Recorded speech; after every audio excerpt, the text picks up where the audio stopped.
You're listening to a Fair Mormon production.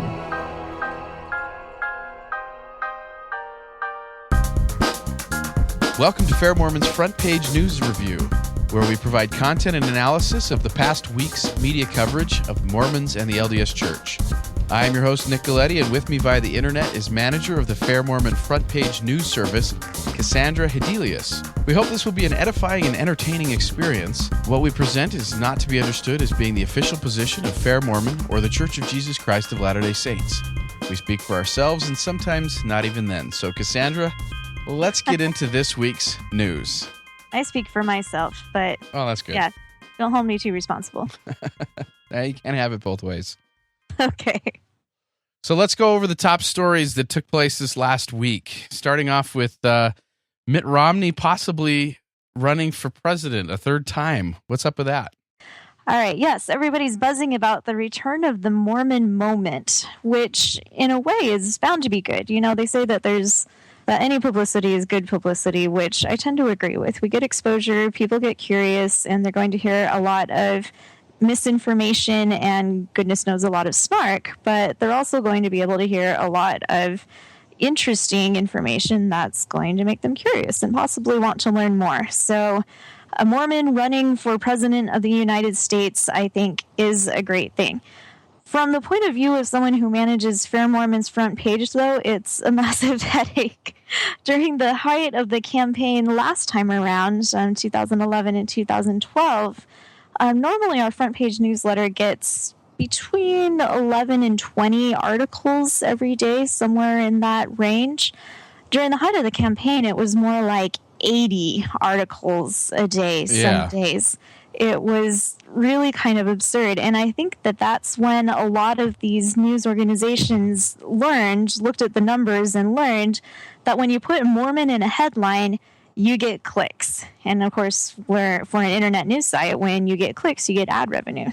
Well, and I kind of wonder that this time around, that's not an old story, that people aren't going to be talking about it as much because they talked about it plenty last time, so it's not as newsworthy. I think that's very possible, but I can also see people deciding that, well, he's running, he's still Mormon, and Mormon is still a hot topic that's still going to get a lot of clicks on our article and a lot of ad revenue for our website. So I would expect definitely not as much of the kind of background article of here's the basics about Mormonism, but I do think it'll get brought up quite a lot. Okay. Well, speaking of getting clicks and getting attention, we have, of course, probably what I would consider the top story of last week, and that is the television show, the TLC network, called My Husband Is Not Gay. Now, this is, of course, this 1 hour special about Mormon couples in Salt Lake City who have what they call a mixed orientation marriage, where typically the wife is heterosexual or at least has attraction to the opposite sex, and the husband, in this case, has same-sex attraction. So I remember getting my emails from the news service and just seeing story after story after story about this show. So what's such a big deal about it? Why is this such a big deal? Well, again, you have the clickbait factor that Mormon in a headline means lots of people click on it. Mormon and gay in a headline, along with reality TV, TLC, that's just, oh my goodness, that's got to be just ad revenue heaven. People click on that kind of thing. It generates a lot of interest and curiosity for the public, even ones who maybe don't know or interact with Mormons. It's still just something that people like to learn more about. So it got picked up by, a lot of publications. I believe there was an AP article, possibly also a Reuters article. They both got syndicated and reprinted in a lot of other news organizations' websites. And there was a lot of critical stuff that came out, too. I read a lot of critical articles. Right. So a lot of the news coverage was about not the show itself, because it happened before the show actually aired. The show didn't air until Sunday, January, what would that have been? The 12th, 11th, in the evening. But a lot of the coverage happened before then, because in the run-up to the show, the group GLAAD, G-L-A-A-D, which is a gay and lesbian advocacy organization, put out or supported a petition to not have the show run. their concerns were that it would promote therapy to make people not gay, which is a very controversial thing. That conversion therapy. Yes, a lot of people say that it is very harmful. Some religious people say that it is still useful and necessary for people who want it. There's just a lot of controversy, and I don't have a PhD in psychology, so I'm not going to be able to usefully analyze that. But the thing is, once the show actually aired, a lot of that criticism became completely moot, I think, and actually, in retrospect, looks like an interesting overreaction. There was a piece in Slate yesterday, slate.com, the online news magazine, written by a gay man who watched the show with his partner and another gay friend, I think, and their reaction was just kind of a shrug, like, oh, all right, well, they didn't really advocate any therapy or anything like that. It was just a cutely staged reality TV look into their lives and their choices. Well, I think I know a little bit of how that came to be, or at least why that perception came to be. Are you familiar with North Star LDS? Mm-hmm. And are you familiar with its kind of predecessor, Evergreen? That would be Evergreen, right? Yeah. Yeah. And Evergreen was one of kind of, I wouldn't call it the first go at LDS kind of mixing with same-sex attraction, but it was a group of people that felt that there was a way to preserve a faithful standing in the church while still having same-sex attraction. They typically, I've sat in a few of their meetings when I was a missionary for LDS Family Services, so I was able to be a part of some of the dialogue that went back and forth. And while there were some that approached this idea of, I mean, conversion therapy honestly sounds like kind of a loaded term by itself, but it was simply a way for them to not give into those feelings.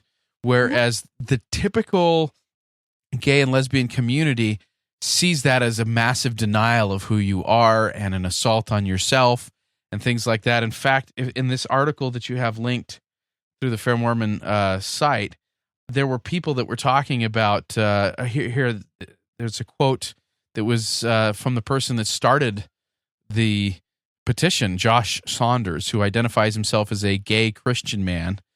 He said that it's potentially a hurtful message because transgender and bisexual gay people, they shouldn't lie to themselves and to their faith communities about who they are and who they love. And of course, this is where really semantics can kind of come into play, where some people look at who you're attracted to is equal to who you love. And one of the great messages I think of North Star LDS is that there's a difference between those two things. You don't have to conflate love and sex and make those two things identical. And so there's a lot of, I think, discord with how many people in the gay and lesbian community view love and attraction and equate it with sex, and that the North Star people, and particularly the people in the show, just don't use the same terminology. They don't approach the subject the same way. So I think that part of that is why before the show even came out, there were preconceived notions as to what they were going to see. Right. And suddenly we're wading in some deep philosophical waters. I mean, is it true that your sexuality is the core of your being and, you know, you should never, ever have to hide or mitigate that? And I mean, those are issues that are worth exploring at much greater length than we can do here in a podcast. Absolutely. But I do think that the assumptions about what the show was going to say, what they were afraid it was going to say, was that any gay man who is also religious or wants to be religious can do this, can find a woman to fall in love with who will accept him and be married and have a family.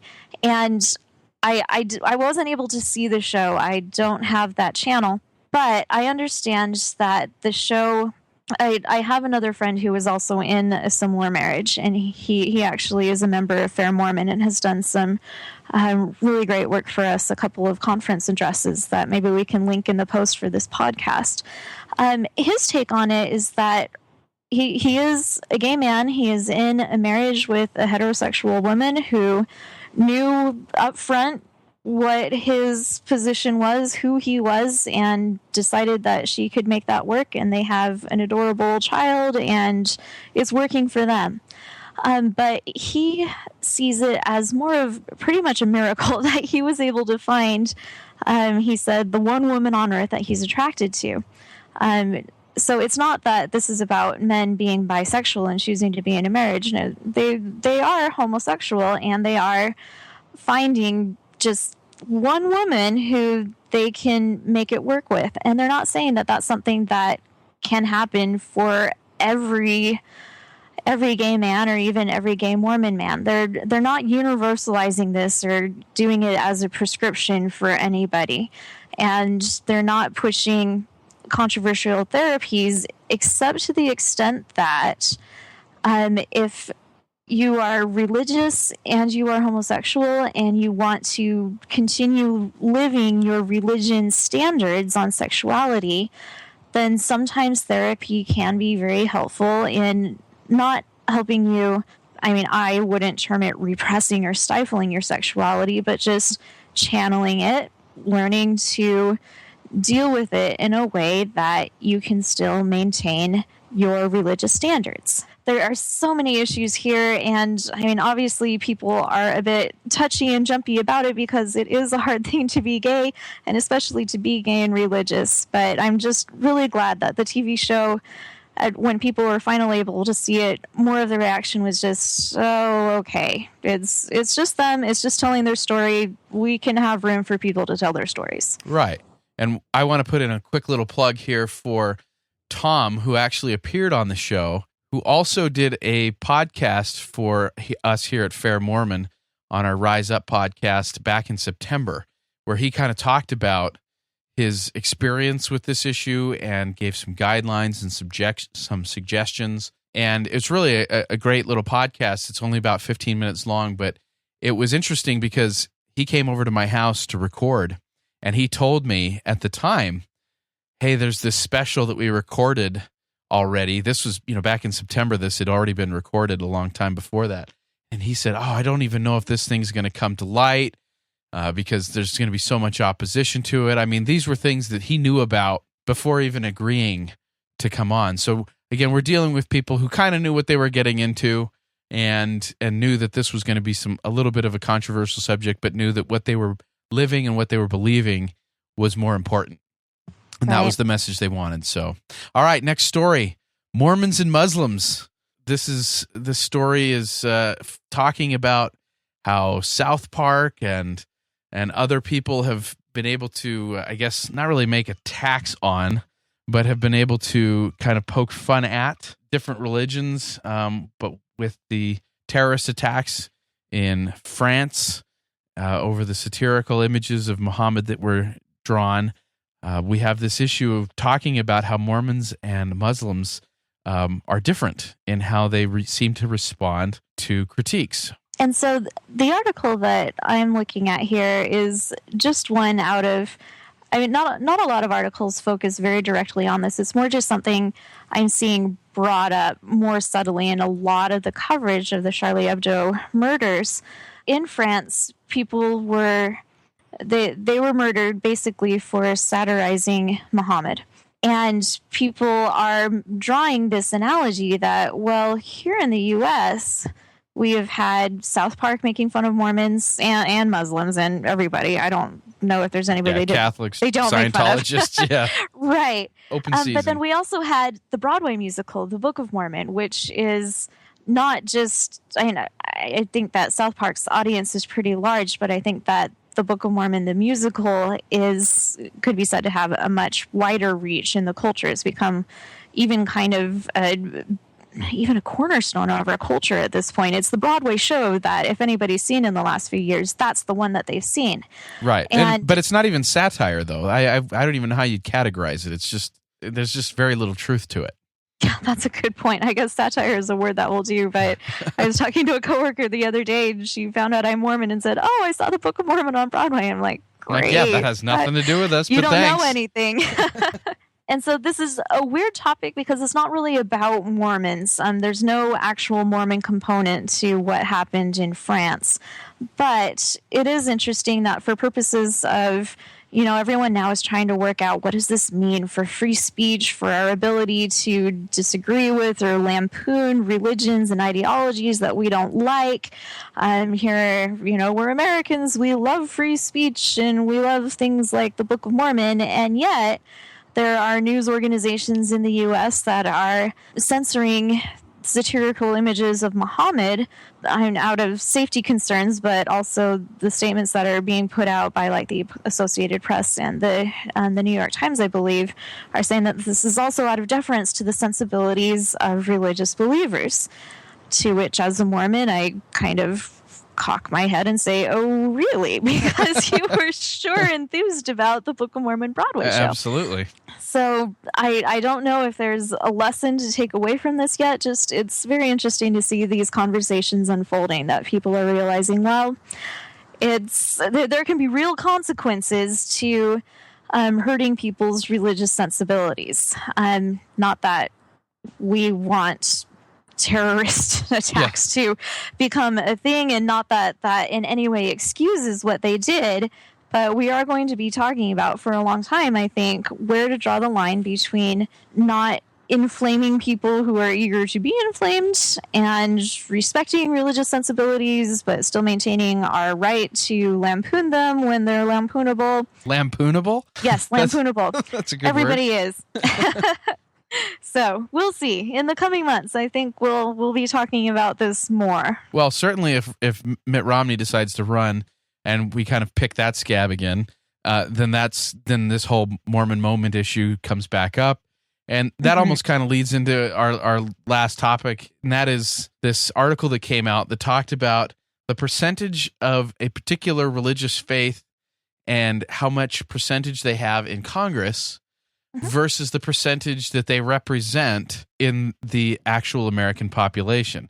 So I guess that right now we have, is it 16 Mormons will serve in the Senate and the House of Representatives combined. Is that the right number? Do you know? Let me see. I'm looking. There are 16 members of Congress now. And then I believe there are 7 senators. Oh, okay. Okay, so I got half of it right. Well, yes. the conclusion was made in this article that members of the Church of Jesus Christ of Latter-day Saints make up 3% of Congress, while the faith's followers account for only about 2% of Americans. So there's just a slight percentage difference. But they're also bringing out in this article stating that Catholics make up 31% of the members of Congress, but only 22% of the U.S. population. Jewish members make up more than twice the percentage of Congress than they do their general population. This article actually is from the Salt Lake Tribune. And so I guess I'm curious, what is the implication of this article, if there is one? Or are they just stating this is how it is? Well, I think this is a pretty basic, obvious sort of article to write every time a new Congress is seated, especially for a paper in Utah. Just, Mormons are big in Utah, and how many Mormons are there in Congress now? Just an article, the author taking a minute to crunch some numbers. So it is about what you'd expect, I think. There are a lot of Mormons who represent Utah. That's definitely what you would expect. And then the rest of the Mormon belt in the Mountain West, Arizona and Idaho and over into Nevada and California. And there are large numbers of Mormons there.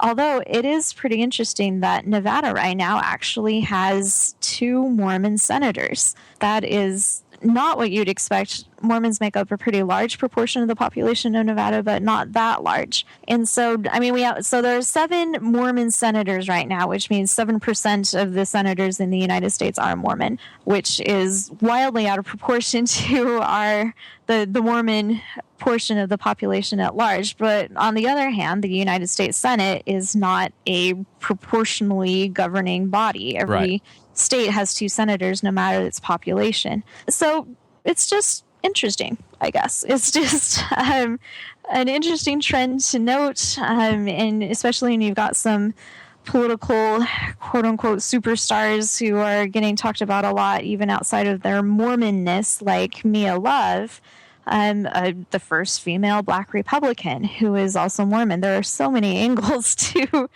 a reporter to write about her, and this is one of them.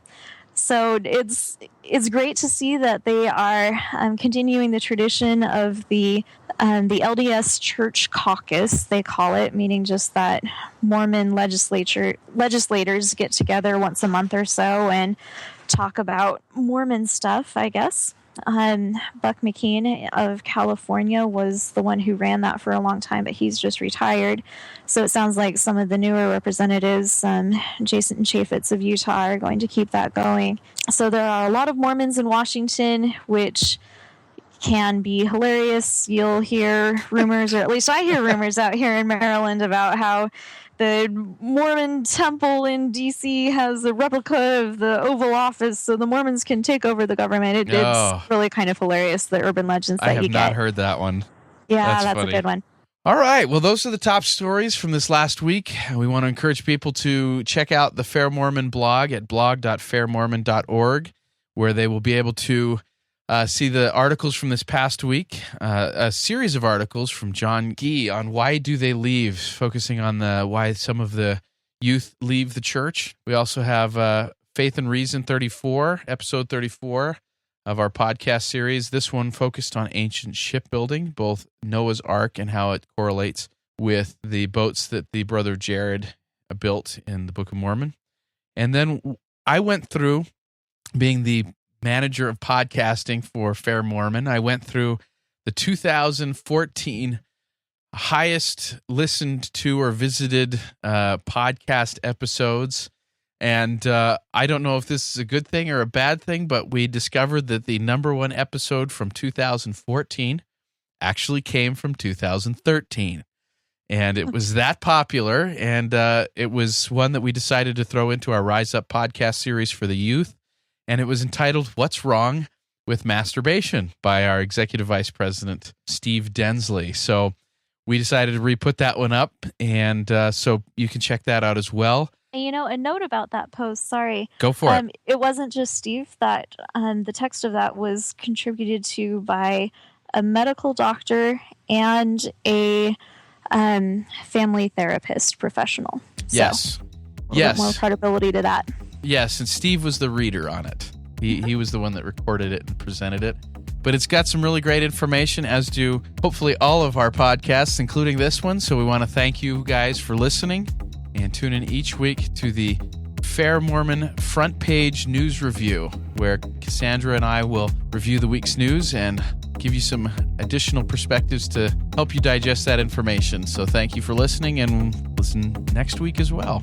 Thanks.